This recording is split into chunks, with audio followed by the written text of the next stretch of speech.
Shortly after the release of one of Rockstar's greatest video games, Grand Theft Auto 4, the first DLC expansion for the game titled The Lost and Damned was released, being the second story told within the impossible trinity of GTA 4. This time playing as a member of a biker gang within Liberty City, keeping up with the dark and depressing tones of the main game just before the party vibes of the Ballad of Gay Tony. Truly capturing that gritty biker life from the story to the hood to the greyish color palette and even the grainy filter this expansion has. It screams, and I mean it screams, Sons of Anarchy. Many people regard this as the worst of the three, and I can't really agree due to the fact that this is a great DLC and it deserves a whole lot more credit than it gets, despite it being more on the shorter side, being a tragic biker story that is a clear inspiration for one of Rockstar's future titles. But we'll get into that later in the video. I got some jelly beans. And just like my video on the Ballad of Gay Tony, which did surprisingly well, thank you for that, like genuinely I love you guys, we're going to take a deep dive into the story and world of GTA 4 The Lost and Damned. Meet Johnny Klebitz, the vice president of the Lost MC biker gang. There's not much on his early life, but there's just enough to paint a solid picture of where he came from. Johnny was born to a Jewish family, having an older brother, Michael Klebitz, who was a soldier serving in Iraq that criticized Johnny's biker lifestyle. But despite that, Johnny continued to commit various crimes between 1991 and 1994, including Grand Theft Auto, assault, and manslaughter, eventually being arrested and sent to prison soon after, even having a parole violation in 2000, serving up to 6 years. After getting out of prison, Johnny traveled to Los Santos in 2004, which is shown by a patch on his jacket which reads, "I road mined Los Santos 2004. At some point, Johnny dated a girl named Ashley Butler, but ended a relationship due to her cheating on him with Billy Gray, the leader of the Lost MC, who is said to be the one that initiated Johnny into the gang. Fast forward to 2008, where Billy was arrested for drug distribution and sent to rehab. So whilst Billy was in rehab, as the temporary president of the Lost MC, Johnny secured a truce with the gang's rivals, the Angels of Death, a white supremacist biker gang, selling Billy's bike to them as a peace offering and to pay Billy's legal fees. Taking us to the events of the Lost and Damned, where the members of the Lost MC got word that their leader, Billy Gray, is getting released from rehab. Johnny rides alongside the other members of the Lost MC, and we get introduced to each member and their role within the gang, starting with Johnny Klebitz, the vice president, Jimmy Fitzgerald, the treasurer, Brian Jeremy, the club secretary, Terry Thorpe, the sergeant at arms, Jason Michaels, the enforcer, and finally Clay Simmons, the road captain. Overall, setting the tone for the DLC we're about to play with this awesome opening sequence, even coming across our favorite Eastern European, Nico Bellic. Fuck out of here.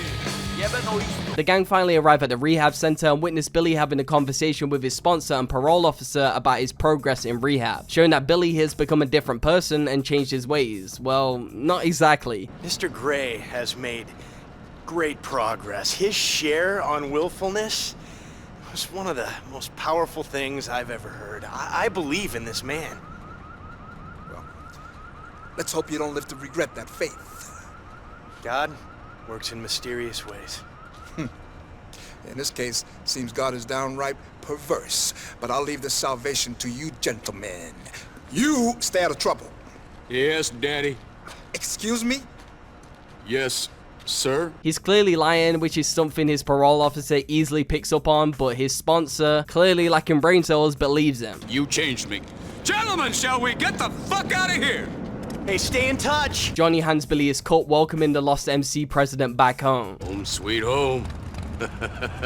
Johnny drives Billy back to the Lost MC clubhouse alongside the other members, and on the way, Billy blames Johnny about him getting caught and put into the rehabilitation facility in the first place, which is only the start of the problems between the two. They all arrive at the clubhouse and immediately start celebrating the return of their president with a few drinks. Salute, you motherfuckers. Salute.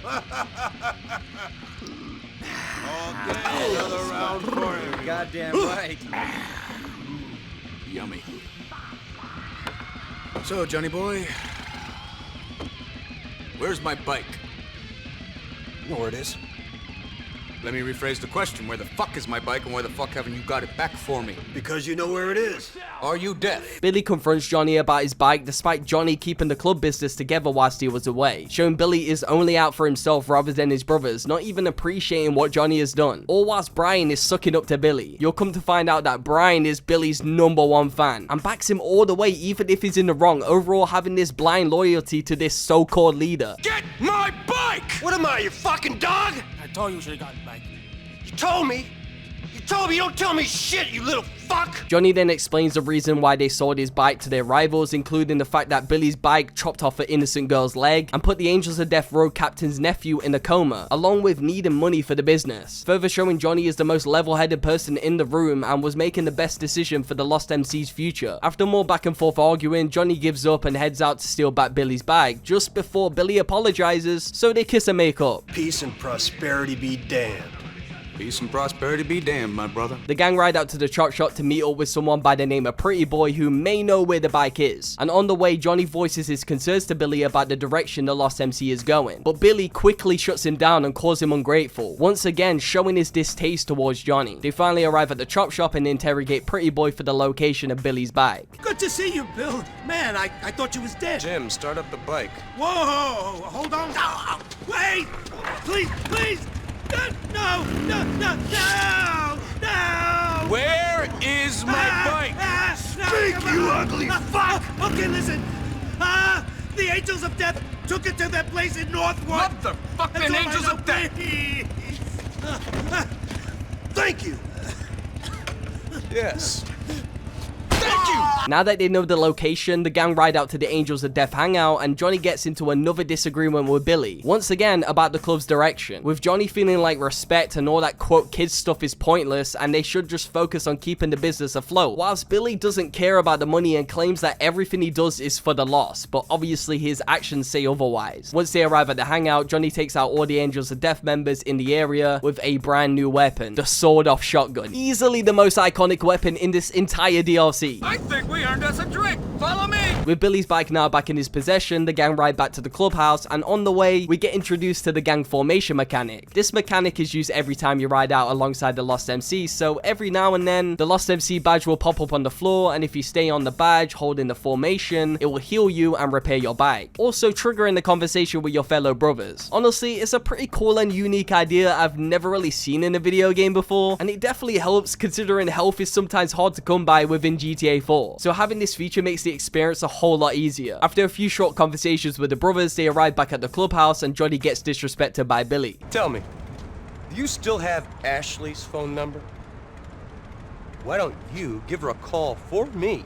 Tell her I'm inside getting all sorts of fucked up and that I would really like we, meaning all of us, would love some whole. So with that absolute moron out of our sight for now, we get introduced to the Lost MC Clubhouse and what it has to offer, with various activities such as arm wrestling, playing the high-low card game, paying respects to the fallen comrades, and watching TV. And because this is a DLC about bikers after all, Johnny will pretty much always need his bike on hand, so if you ever lose your bike, you can always call up Clay for a replacement, which takes about 20 years to arrive half the time. And if you ever need any weapons, you can call Terry, just like little Jacob in the main game and Armando in The Ballad of Gay Tony. There's also a squad system where you build up members, and after each mission they get more battle hardened, and if they die they will get replaced by a new member, except for the main members obviously. Johnny then gets a call from Jim asking him to meet him on Aspen over an actor, but before that Johnny heads inside the clubhouse meeting up with the rest of the gang having some sort of social gathering. Hey, Johnny K. Johnny, how you doing, baby? Hey, what the fuck? Stop domestic violence. Hey, having fun over there? Absolutely. Johnny and Billy fight once again, but they're quickly interrupted by Jason informing them that there's a couple Angels of Death members outside, so they head out and Billy confronts them, completely destroying the truce between the gangs that Johnny gained whilst he was away. I take it the good times are over. No problem, old man. Creating unnecessary war once again. Johnny chases the fleeing Angels of Death and takes them out before they reach their brothers, calling up Billy once the job is finished. Billy asks Johnny to meet him, so he drives over there meeting up with Billy and Jason. Whew, disaster averted, brother. Yeah. You coming back? I'd love to, man, but I'm seeing this hot Russian broad over on Firefly Island. Gonna drink a daddy's expensive vodka and fuck her under the pier. Ooh, young love in the modern world. Yeah. That's beautiful. Well, these deadbeats won't be screwing around with us anymore. Let the good times roll. If you played the main game, you already know where Jason is heading, and it isn't good. With that out of the way, Johnny meets up with Jim, and he explains that they have to go and steal some bikes from the Angels of Death to make some money, as Jim has a buyer that's going to pay for the bikes and ship them over to Japan. So for old time's sake, Johnny agrees to help. Okay, it's been a little while since you and me have been on a prank like this together, hasn't it? Too right, brother, too right. Who knows? Might be fun. You can clearly tell both Jim and Johnny are close friends as they have the most chemistry and they're both level-headed, overall making decisions for the benefit of the business rather than entirely themselves, unlike Billy. And of course they both see through Billy's lies and corruption, being the best duo in this entire DLC. They drive to the truck, hop in and drive over to the diner where the bikes are located, and on the way, Jim talks about his wife and kid, reassuring Johnny that despite having those things in his life, he'll always remain a brother in the Lost MC. Once they finally arrive at the diner, Johnny begins to load up the bikes onto the truck till the Angels of Death start retaliating, so Johnny is forced to call Clay and Terry for some backup. This is something you could do in most of the missions in this DLC, as you'll always get a text from Jim telling you that you have the option, which kinda gets annoying, but at least it will be drilled into your head. So alongside Clay, Terry and Jim, Johnny takes out all the Angels of Death in the area and loads up every last bike onto the truck. Johnny and Jim part ways with the backup and they hop into the truck and drive it back, closely being followed by Angels of Death, but they get to a safe place just in time. So the duo start unloading the bikes, but out of nowhere some undercover police officers show up. Oh, what do we have here? Looks to me like a couple of mopes with some stolen bikes. These bikes are ours, officer. Nobody's gonna be reporting these bikes stolen, so give us a break. Oh, looks like these mopes have outsmarted us, don't it? Unbelievable. These inbred biker rednecks get smarter every year. Your parents must have been fucking brilliant siblings. Yeah, funny. Think you're smart? How smart you gonna feel when we drag your old lady downtown, turn the cameras off, and interrogate her real hard? Man, I bet she'll love it. Yeah. She'll be begging us for another fucking interrogation in no fucking time. Oh! As you can see, these cops are not the nicest blokes around town. Turns out they were watching the Angels of Death the entire time whilst the bikes were being stolen, so now they're on to the Lost too and push them for a bribe. Fucking pricks like those are what made me join the Lost in the first I'm gonna place. go back to the clubhouse. See who's around. Johnny meets up with Jim once again and he explains he wants to take revenge on the cops, so Johnny agrees to the plan and they both head to the cops' location, having a short race against each other along the way. How about we race over to those fucking dirty cops, old man? Think you can handle it? Jim also hands Johnny an automatic pistol, another brand new weapon added to this DLC that makes the gunplay even more fun. Johnny beats Jim in the race and Jim confronts the cops. Hey, officers, how you doing? Hey, McCormick, this fat perv's brought us a present. You know, I forgot how stupid looking this guy was, Matthews. Do you think he's smart enough to realize that we got expensive tastes? What do you got for us, Mope? Oh, exactly what you asked for. Well, all right. Hey! There you go! Starting a chase with the crooked cops, leading them all the way to an ambush whilst keeping in their sights. After leading them to the ambush, Johnny alongside some of the Lost MC takes out all the incoming police officers using the automatic pistol for some clean headshots, successfully taking care of that problem. On the way back to the clubhouse, Terry calls up Johnny to tell him about some races he might be interested in, but I'll get into the extra activities this DLC provides later on in the video, I promise. Johnny arrives at the clubhouse and we witness Billy having a lovely conversation with a Lost MC prospect called Dave, who is a lawyer by day and a wannabe biker by night. He smokes some weed with Billy, but then Billy's sadistic nature gets shown once again. I put some mescaline in with the weed, Dave, so I'd be very careful if I were you. You could be tripping for days. Spike and Dave are clearly having no care for anyone but himself. Are you a bisexual? Very funny. I didn't think so. I guessed you just like cock. Johnny tells Dave to leave to have a conversation with Billy about their tense relationship with one another as of late, but then they get interrupted by a text message saying some of their brothers are getting jumped by Angels of Death, so they head out to help them. After riding out, taking out tons of Angels of Death, and riding out to the second location, Brian glazes Billy once again. Built it good back there. You can learn a lot from watching him in a fight. Once they arrive at the second location, Johnny takes out each and every last Angels of Death member in the area, helping the Lost MC brothers out, but unfortunately, it's not all sunshines and rainbows as Billy gathers everyone round for some bad news. Brothers, I just got word that Jason's been killed up in Broken. He was banging some Russian broad and her heavy-duty father didn't much like it. I hired a fucking Polak to do it. I think he was a Serb, Brian. Fucking Slav scumbag, all the fucking Shut the fuck up. Brothers, we will find a way to get payback against this Polish, Russian, Serb. I don't really give a shit. In the meantime, let's take a moment to remember Jason and all the other men who've given the finger to this shitty little thing that we call conformity. Amen, Billy. Got that right. Now, Jason he's just a kid. But he hit the throttle harder than most of us, huh? He's a lawbreaker, troublemaker, beer drinker, and hellraiser. He didn't suffer fools. Got any piece of hole he wanted. Always had time for a brother in need, and he was scared of precisely jack shit. That's right. In short, the kind of man I'd want to be. Jason Michaels. Lost, but not forgotten. Amen to that, Billy. Jason. Being taken out by Niko Bellic himself. Billy then reminds the brothers that in these tough times, they need to follow their leader. Johnny heads back to the clubhouse and we see Billy talking business with Ray Bacino, someone who Niko Bellic worked for in the main game. Johnny, you met Ray? Hey. Ray Bocino? Hey, my brother, Johnny. Johnny the Jew. Johnny the Jew, how the hell are you? Do me a favor, help keep this degenerate out of jail, alright? At least until he's paid me. Turns out Ray is selling weapons to Billy, and Billy explains that they have to pay someone a visit, so they all head out to the Angels of Death clubhouse, and on the way, Johnny makes fun of Brian for being so far up Billy's ass. And to be honest, I love some Brian slander any day of the week. Halfway to the AOD clubhouse, the brothers engage in a race, just to make the drive go by a bit faster. Obviously, Johnny wins, and Billy goes through the plan with Johnny. What do you want? What is this? What? What the fuck is wrong with you, man? What are you talking about? These deadbeats are the ones who killed Jason in Broker. Thought it was a Pole or a Serb or something. We got some bad information, brother. These are the guys. They killed that kid, and look at you. You're acting like you don't even give a shit. You sick or something, man? These deadbeats killed Jason? Yes, they did. Now, take one of these grenades and put it through their window. The Almighty forgives, Johnny.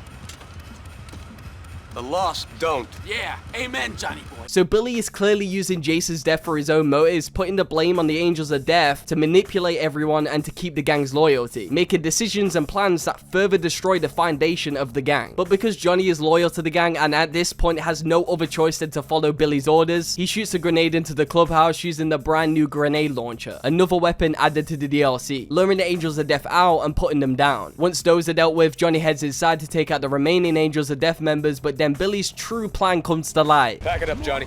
Wait, I don't understand. What? I thought this was payback for Jason, man. What the fuck is this? 2 million in arm candy is as good a payback as I can think of. Come on, Jesus, brother. man, hold your fucking horses, man. Now we're gonna steal their smack? Slow down. Slow down, huh? Hold up. Wait. Ooh. Jesus. Billy tries to manipulate Johnny, which works on Brian because he's a moron, but of course Johnny sees through his lies, even telling Billy that this is just going to bring in more trouble by stealing their heroin. But of course, Billy doesn't care. Johnny leaves the area, then gets a text from Billy telling him to go and see Elizabeta Torres, as she might be able to help unload the product that they stole and that he can collect it from Brian. So he does just that and visits Elizabeta, getting introduced to Playboy X and Niko Bellic himself, completely unaware that Niko is the one who killed Jason. And the plan is to meet the buyer at an apartment on Cassidy Street, whilst Niko and Playboy X oversee the deal. So with the plan set in place, Johnny drives over to Brian to pick up the package for the deal. Give me that shit, man. We got a buyer. I don't know why Billy got you to handle this, and not me. I mean, what's up with that, huh? I guess you Semites are good at sniffing out a deal. Ain't that right, Johnny? He didn't get you because Liz Torres and any other two-bit hustler on the street would take you for the little pussy that you are and rob you blind. But give me that shit. Now with the package in hand, Johnny drives over to the building where the deal is taking place and heads inside to the 3rd floor and waits for Playboy X and Niko. They arrive and start the deal. Hey, what's going on, guys? What's going on? Not much. Let's do this. You got the heroin, right? Right? Come on, let's do this quickly. But you got the heroin, correct? You're carrying it, correct? I mean, it's a simple question. What's wrong with you? You're being fucking weird.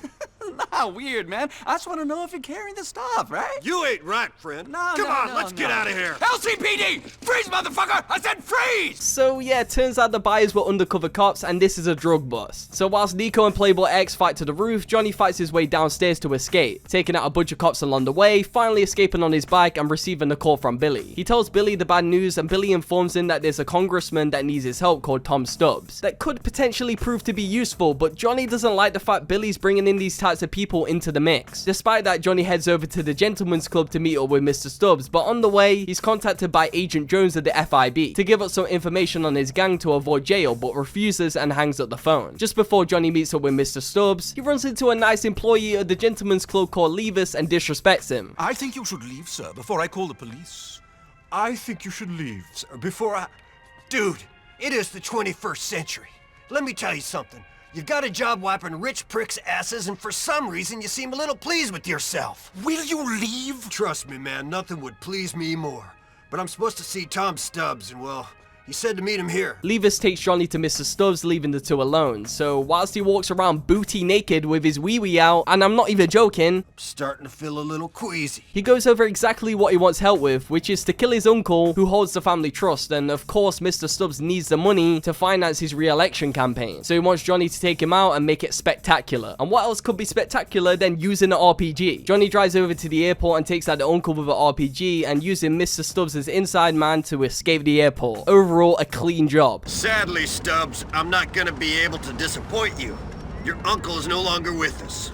For my conscience's sake, I hope your lack of humanity is a genetic quality. He was a man of the people, a philanthropist, a pompous windbag, and an occasional Kennemite. Typical Stubbs, you might say. Sleep easy and drop into the club sometime soon. On the way back to the gentleman's club, Johnny receives a call from Ashley, his ex-girlfriend, begging him to come and save her as she's gotten herself into some sort of mess with some drug addicts again. Despite Johnny ending the relationship, you can still tell he cares about her somewhat due to him still having some feelings towards her, even though she's a parasite that is ruining her life with drugs and is only going to bring Johnny down with her. But Johnny, being the caring dude he is, he heads to Ashley's location and takes out every drug addict in sight, saving Ashley. You sure know how to get yourself into trouble, don't you, baby? Johnny takes Ashley back home, and on the way he tries to tell her she needs to sort herself out, but she puts the blame onto Johnny on why she's in these situations in the first place, trying so hard to be the victim despite her completely doing it to herself. She also begs Johnny to hurt her for some weird reason, further showing how Johnny is way too nice of a guy to be around her. Johnny finally takes her back home and leaves her to serve her up, I guess, if she can even manage to do that for one night. Nice place you got here, sugar. Not now, honey. I ain't feeling so good. I thought you said you stopped smoking that stuff. I did, Johnny boy. I did. I promise. I never lied to you. Come on, baby. That's crap, and you know it. I never lied to you when I was sober. Well, my whole life's fallen to shit, sweetheart. I guess it was dumb of me to think this would be any different. I'm sorry. I know I ain't much, but I'm all yours. You do know that, baby, don't you? You say so. I love you, Johnny. Thanks for saving me again. With that toxic woman out the way for now, Johnny gets a call from Jim introducing us to another activity added to the DLC, but again, we'll get to that in a bit. Johnny heads to the gentleman's club to meet up with Mr. Stubbs and has a nice, meaningful conversation with Levis. Do you really enjoy life? I don't really know what you mean, sir. I mean, just serving all these rich morons, you know, smelling money and all that stuff, you know. Does that make you happy? Yes, sir, something like that. And tell me, sir, are you happy? I mean, has giving the man the finger really satisfied some inner urge within you, sir? Well, I think what I've learned is that there's always a man, dude. He just wears a different uniform. Levis directs Johnny to the steam room, and once again, Mr. Stubbs has no clothes on. Despite that, Mr. Stubbs gets down to business and explains he needs Johnny to save some, quote, outstanding civilians that have been mistakenly taken into custody by stealing the prison bus and setting them free. So Johnny heads over to the police station, takes out a bunch of cops, and hijacks the prison bus. Whoa! You're the best tasting thing I've had since I got locked up.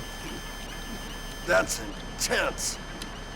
All right, since we've all, eaten, we've got a new destination, people. So much for outstanding civilians. Despite transporting Hannibal Lecter himself, Johnny escapes the incoming police officers and drops off the prisoners at the drop point, allowing them to escape. Thank you, sir. My fellow prisoners and I are most grateful. We've got a boat to catch. Oh, I do like to be beside the seaside. Oh, I do like to be beside the sea.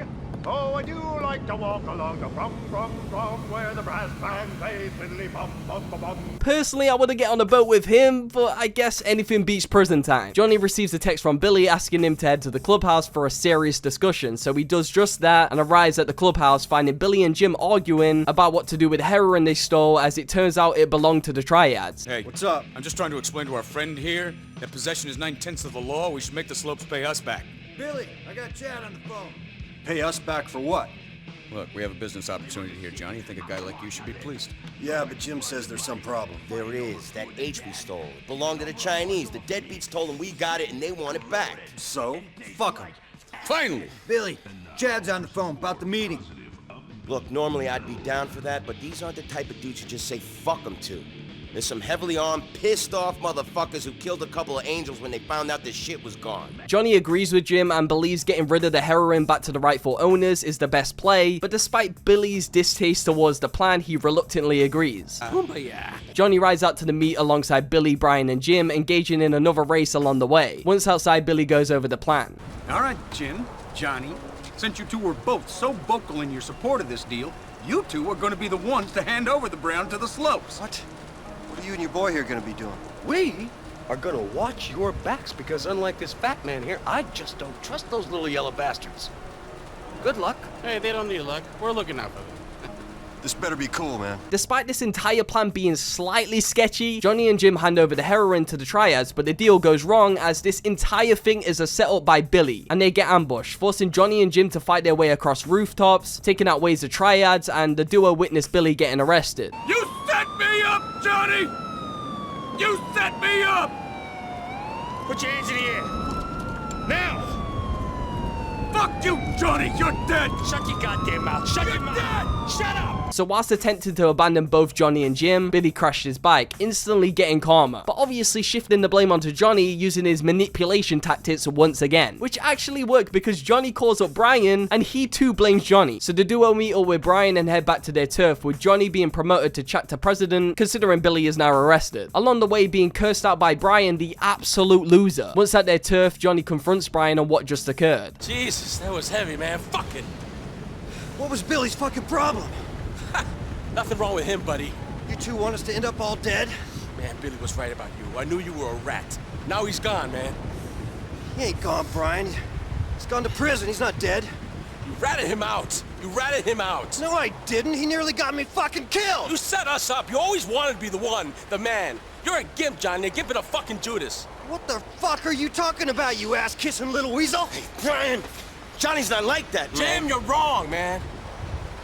I know you're a good guy, but this Jew prick, he fucked us over, man. He set us up and he called the cops. And you know why? Because they're putting heat on him. They saw him, and they've been calling him. I know, because they did the same to me. And they told me you ratted us out. You keep talking like that, you are dead, my little friend. Fuck you, man. What? You sent Billy to jail, huh? Show us your phone. Prove you ain't been speaking to the law. I don't prove shit to you. And I didn't talk to no one. Fuck it. Come on!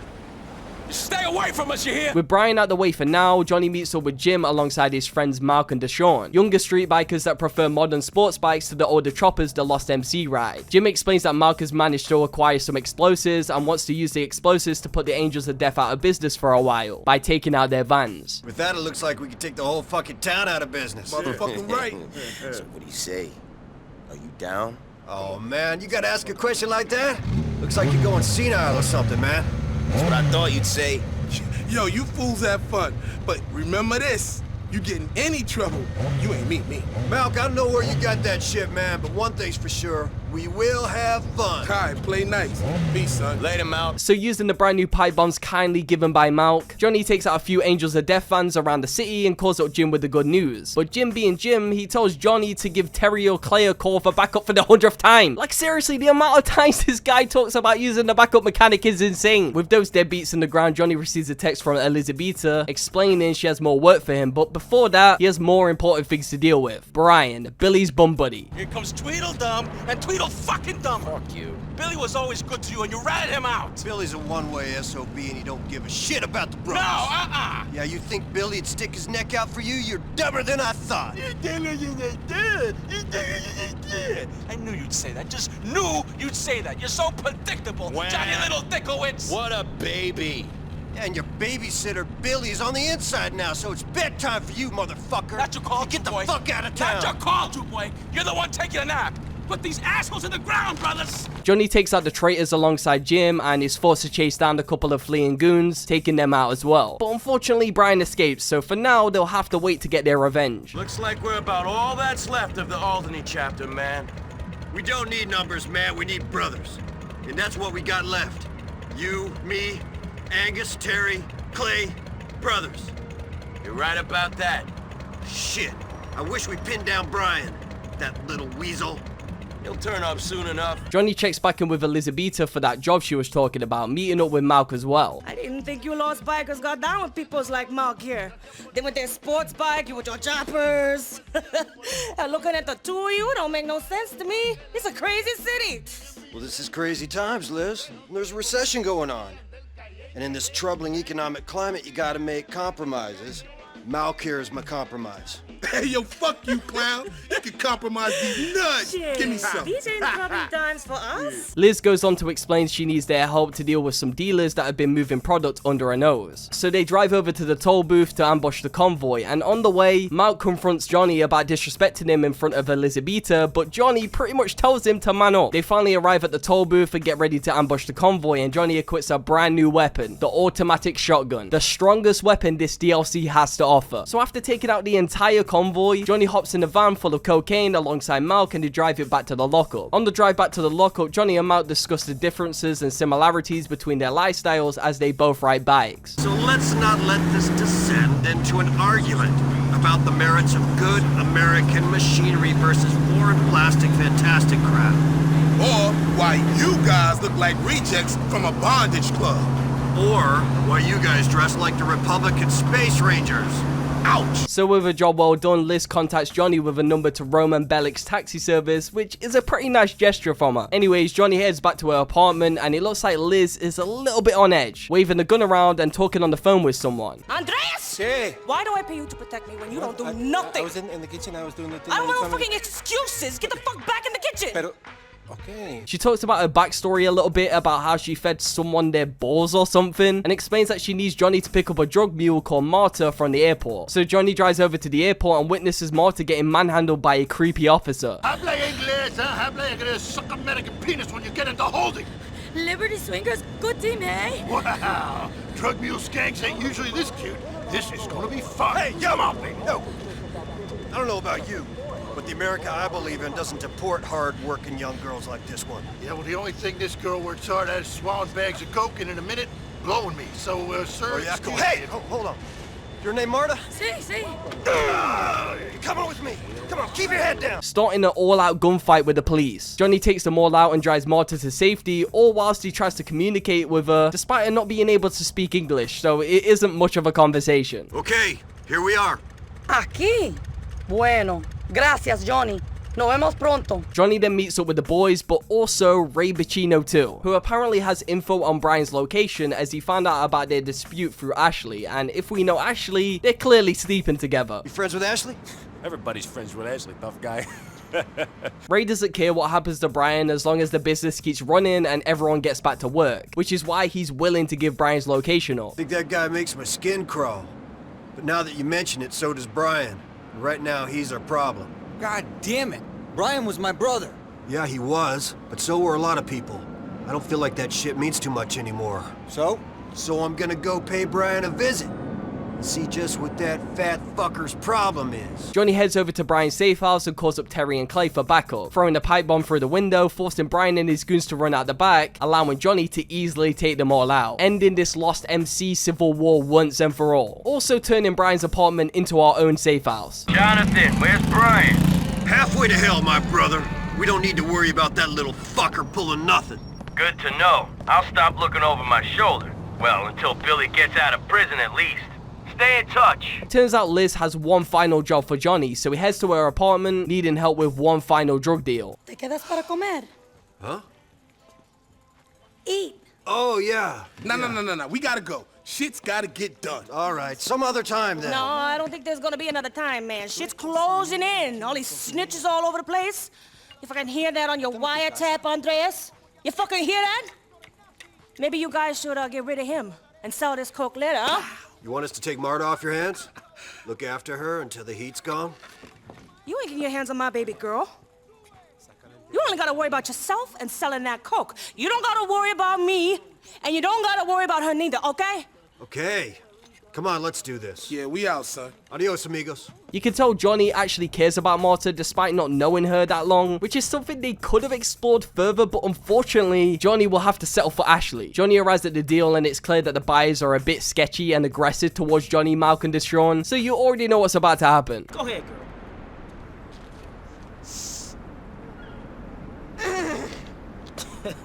that fucking good? Yeah, it's good. So what you gonna do about it? I'ma take it for our own. I don't think so. Well, you best change your mindset, cause this right here, man, is hot. Yeah, motherfucker! Aw, you fucked up now, bitch. Holy shit! So with Johnny's bike destroyed, he has no choice but to hop on the back of Deshawn's bike and take out incoming police officers with the automatic shotgun in one of the coolest sections in this entire DLC. After driving through a car shop and taking out waves of cops, the trio finally escape. Oh, that was a wild ride, Malcolm. Thanks for making room on that pussy pad. Ah, always space for you, Johnny boy. And maybe we should get us a room together at the Jefferson Motel. I heard you and your brothers like that hardcore, hard rock bonding shit. Quit these flirtations, B. Alright. You gotta take this shit back to Liz. Right. Yo. Catch you around, Johnny. You wanna kiss your daddy? Whoa there. Peace out. See you boys later. Liz calls up Johnny to let him know that it's best to stay away from her and monitor her a while due to the cops closing in on her. Shortly after, Ashley calls Johnny once again, asking him to meet up with Ray in Little Italy. So he heads over there, but on the way, Johnny gets another call from Agent Jones telling him that a close friend is going to be ratting him out on the witness stand, and we all know who that is, Mr. Billy Gray. Despite that, Johnny arrives at the restaurant in Little Italy and has an interesting conversation with Ashley. What's up, baby? Nothing. Ray's a friend. Raise a friend? What are you talking about? Yeah, he's a friend. You know, he's a friend like you, baby. I mean, not like you, but you know, we ain't doing nothing. I mean, not at the moment, but he's a friend, and he's been real good to me, and we need you to do this for us, all right? I ain't sleeping with him, but you know, you and me broke up. You was with that Layla girl. That's all over now, baby. You know that. Man, you gotta get off them drugs. I know. I will. I need you to do this for me. Yeah, she and Ray are clearly doing some love me long time love in their spare time. Anyways, Johnny talks with Ray and he explains that he needs Johnny to steal some diamonds from a guy called Gay Tony to make some money. And if you didn't know already, this is the same mission in the Ballad of Gay Tony DLC, but this time from Johnny's perspective. Johnny! Don't get too clever. Johnny calls up Jim for some help from the Lost MC members as backup, meeting up with them along the way to the docks. Once there, Johnny and the Lost ambush Tony, Evan and Luis, forcing Evan to flee with the diamonds, so Johnny chases after him, takes him out and grabs the diamonds.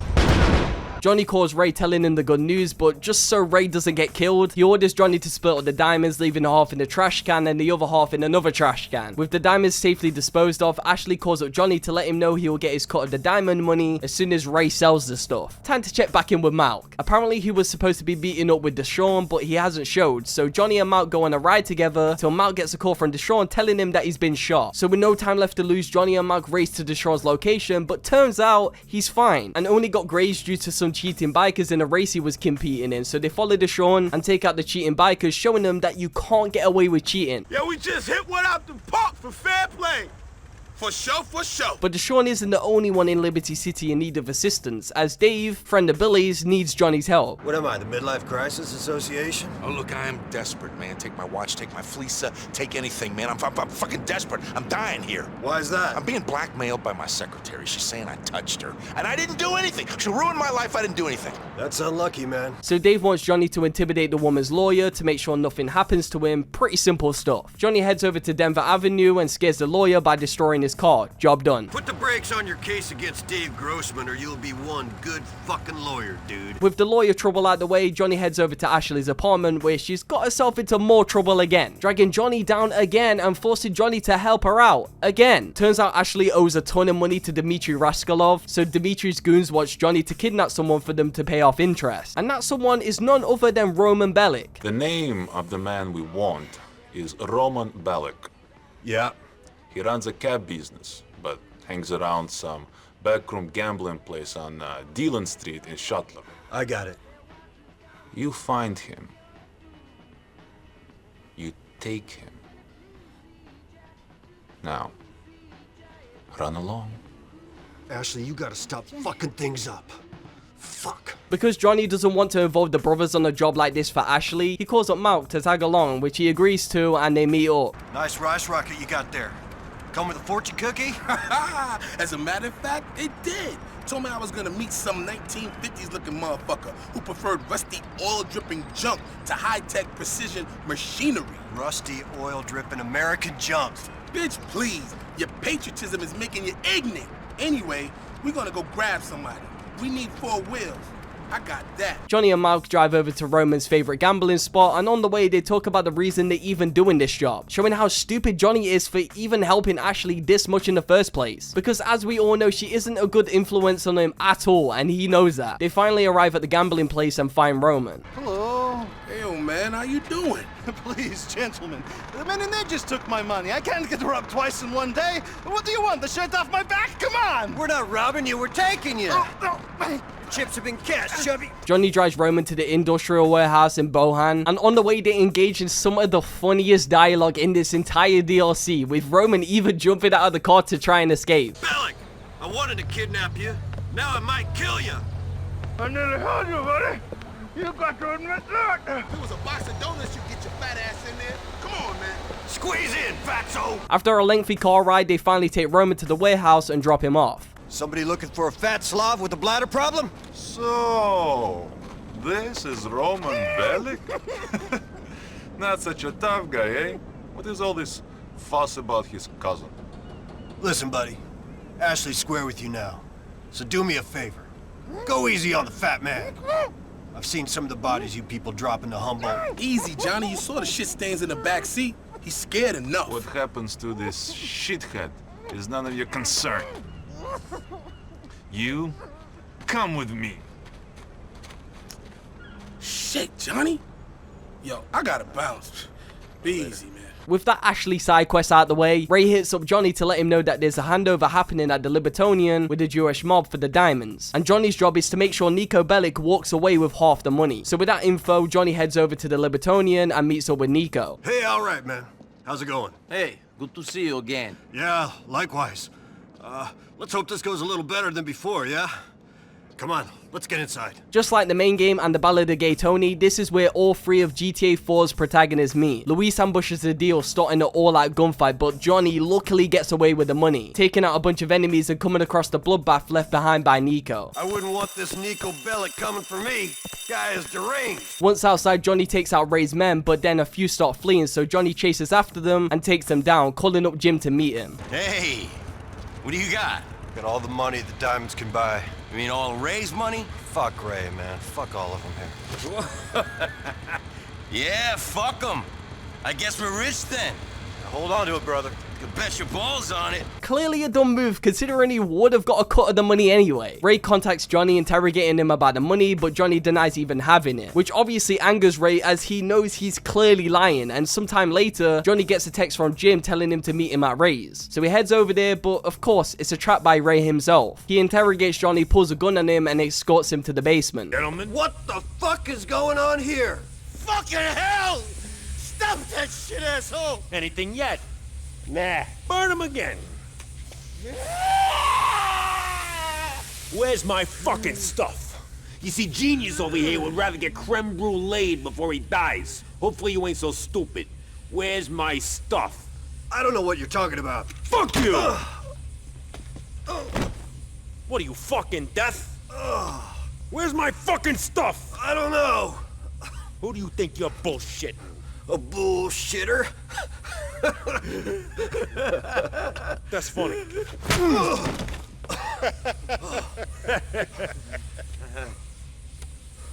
You're gonna have to cut that shit out, Ray. It's not fucking cool. I fucked Ashley, my friend, and now I'm gonna fuck you.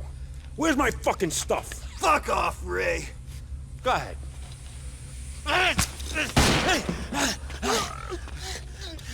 Drop the fucking gun, goon! No!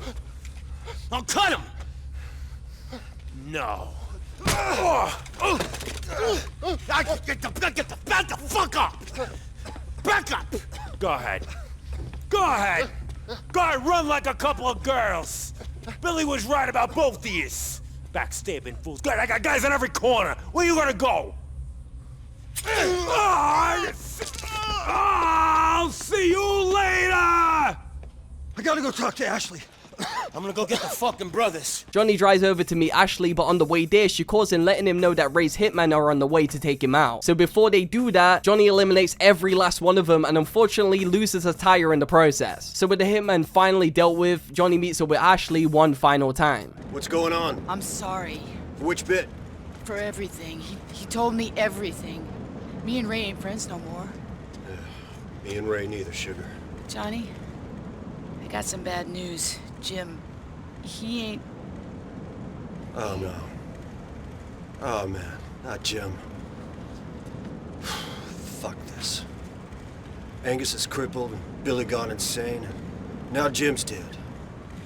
I guess that's what they call payback. You got me. I don't got you. Crystal got you, babe. Johnny, I'm gonna quit. Yeah, and I'm an idiot believing in your bullshit all this time. It ain't your fault. It's my fault I'm a fucking moron. I'm gonna go to rehab, straighten myself out. Anyhow, he told me you wouldn't get hurt. I wouldn't have done it otherwise. Yeah? Well, why shouldn't I kill you? Why bother? I'd be better off dead. But Johnny, Ray ain't the problem. What are you talking about? Are you telling me that a backstabbing mob guy who wants to kill me ain't the problem? It's Billy. Ugh. See, it's Billy. Ray, it turns out that Billy was trying to poison him against you, and now apparently Billy's going states. He's gonna blame you. I'm sorry. Well, what now? You gotta get someone to help you. Maybe that congressman. Maybe. We'll see. Go on and get out of here. I love you, Johnny K. You're speaking a foreign language to me now, lady. Now get the fuck out of here. Just watching this cutscene hurts my soul, considering he gets back with her years later in GTA 5. Seriously, what a waste. Out of nowhere, Stubbs contacts Johnny asking him to meet at the clubhouse, so he heads there, and they have a conversation about Billy and how he's been talking, allowing him to go into witness protection. He also tells Johnny to not worry about Ray anymore. And if he collars you, you'll do 15 years, and he'll live in a condo in Arizona. Well, I don't doubt that, Mr. Stubbs. But he's on the inside. Yeah, I know. And there's currently very large walls and armed guards between me and him. Yeah, well, you're a smart guy. You'll figure something out. If you get into trouble, you call me when you get there. Time for the final mission. Johnny heads over to the prison, calls up the brothers. They all stock up on weapons and ammo from Terry's truck, blow the main gates and fight their way through the prison to find Billy. Tons of killing armed guards later, Johnny finally comes face to face with Billy Gray. Checkmate, dude. Come on, get it over with. Do it! I'm doing it! What? You waiting for a speech or something? Come on!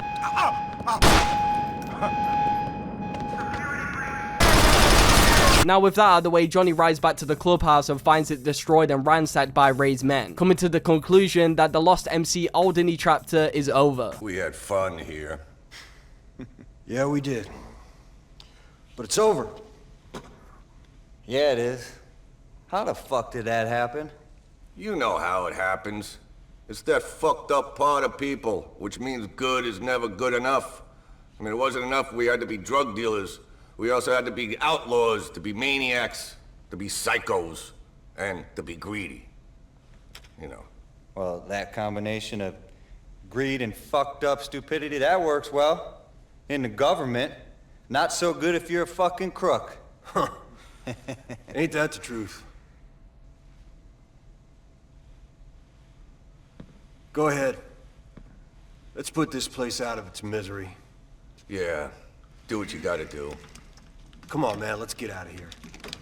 They burn down the clubhouse and watch the flames, saying goodbye to the chapter. And that was Grand Theft Auto 4: The Lost and Damned. Like I said earlier in the video, I don't believe this DLC to be as bad as people say. Yes, it's shorter, and yes, it doesn't have as good of missions as the second expansion, but I do feel like it still has its own charm and uniqueness to it that still brings me back after all these years. You could truly see the similarities between the story of The Lost and Damned and Red Dead Redemption 2, essentially being a rough draft for that game, a gang getting closed in from every direction, a gang that's falling apart bit by bit with every move and decision they make due to their delusional leader, and you play as one of the gang members that is aware of the leader's manipulation and lies, seeing that they've lost their mind, and in the end, the entire foundation of the gang falls apart. Hell, even the overall vibe of being in a gang riding alongside your brothers feels the same. This right here makes the DLC a whole lot more interesting. I also wanted to mention the extra activities added in the Lost and Damned DLC, which are bike races where you can literally beat other opponents with a baseball bat, knocking them down, showdown, a cool brutal twist to your average bike race, and there's gang wars where you take out a bunch of the gang's rivals. Pretty simple, to be honest. You can also do various jobs for Stubbs and Angus too. Overall, just some nice extra stuff to do as Johnny after beating the story. But there is one thing that saddens me about this DLC though, and it's the fact that Rockstar completely destroyed Johnny's character in GTA 5, turning him into a sad shell of his former self, a strung out meth addict, still with Ashley, that literally gets killed off to introduce Trevor Phillips for no reason whatsoever. How do you go from this to that? How